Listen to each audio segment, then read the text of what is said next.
The flow of a fluid in an eccentric annulus can be visualized as the flow through a series of parallel pipes of varying diameters, the larger pipes representing the wide side of the annulus, the smaller ones the narrow side. For simplification, we will consider only two pipes of different diameters as shown on the schematic. When starting fluid movement at a low flow rate, the fluid preferably follows the path of least resistance and therefore flows faster in the larger pipe, as shown by the moving lines.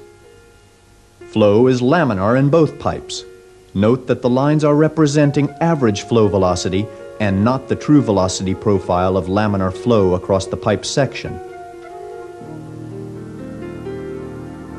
When increasing the flow rate, the critical Reynolds number will be exceeded first in the large pipe, resulting, due to the velocity differential in the two pipes, in a combined flow regime, turbulent in the large pipe as shown by the bubbles, and laminar in the small one as shown by the lines. Increasing the rate again will eventually produce turbulence in the small pipe as well. If the fluid in the annulus exhibits a yield stress, as most drilling muds do for example, the problem becomes slightly more complex.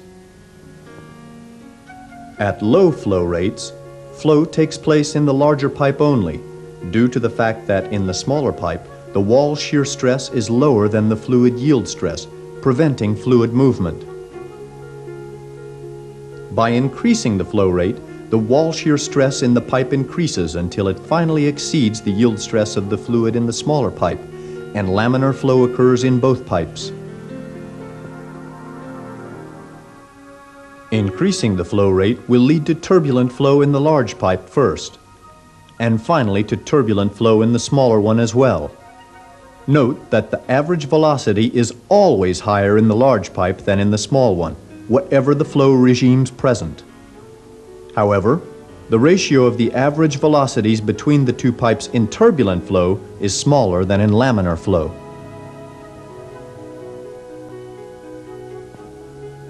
These phenomena can be observed experimentally in a laboratory. To this effect, a pilot-scale flow loop simulating a casing eccentered in an annulus was built.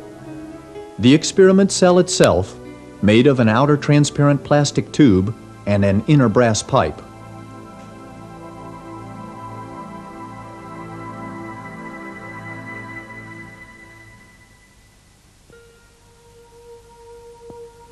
The inner pipe can be precisely eccentered using 2 micrometers at the top and bottom.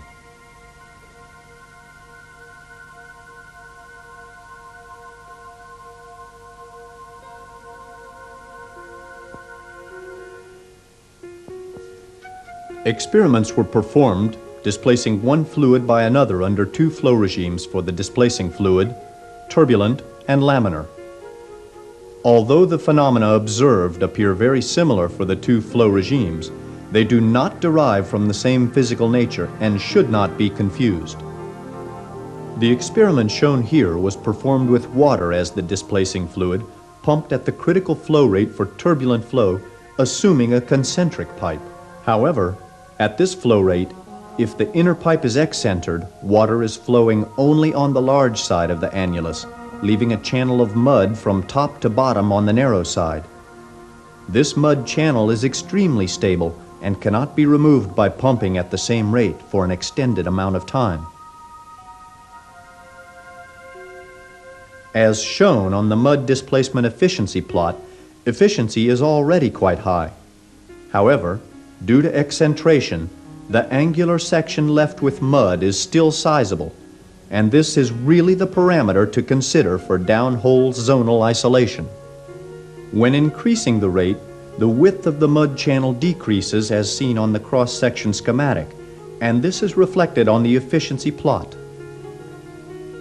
As explained previously with the 2 parallel pipes analogy, if the displacing fluid flows both in turbulent and laminar flow regimes simultaneously when considered to be alone in the annulus, the mud will only be displaced in the turbulent section.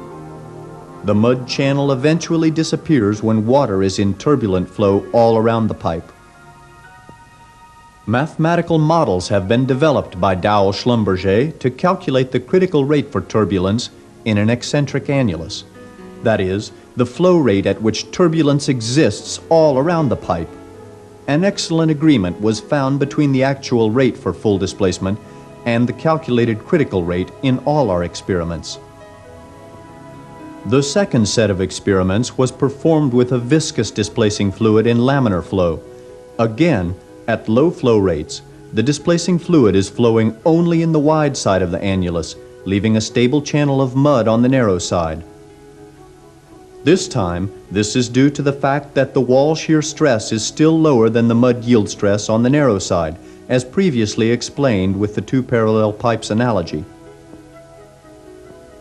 When increasing the flow rate, the wall shear stresses increase in the annulus and the width of the mud channel is reduced. Eventually, the rate reaches a level where the mud yield stress is exceeded by the wall shear stress everywhere, and a full annular displacement is obtained. Starting the experiment at a flow rate such that the wall shear stress on the narrow side exceeds the fluid yield stress allows a full displacement of the mud all around the annulus, but with a difference in velocity between large and narrow sides. Calculations of wall shear stress versus flow rate were performed for this pipe geometry, and a very good agreement was found between theoretical and actual flow rates for full displacement. Experiments have shown that eccentricity is playing a major role on the mud displacement efficiency, and fundamental physics and fluid mechanics can be used to explain why, under certain conditions, a channel of mud is left on the narrow side of the casing. This phenomena can be observed both in turbulent and laminar flow, but not for the same reason. In laminar flow, the local shear stress must exceed the mud yield stress to ensure complete displacement, whereas in turbulent flow, this condition does not need to be satisfied, but the important factor is the presence of turbulence all around the pipe. When incomplete displacement is obtained in an annulus, an increase in flow rate will eventually allow these criteria to be met and ensure complete mud removal. These experiments and the associated theoretical work have allowed us to improve our understanding of the displacement of a drilling fluid in an eccentric annulus.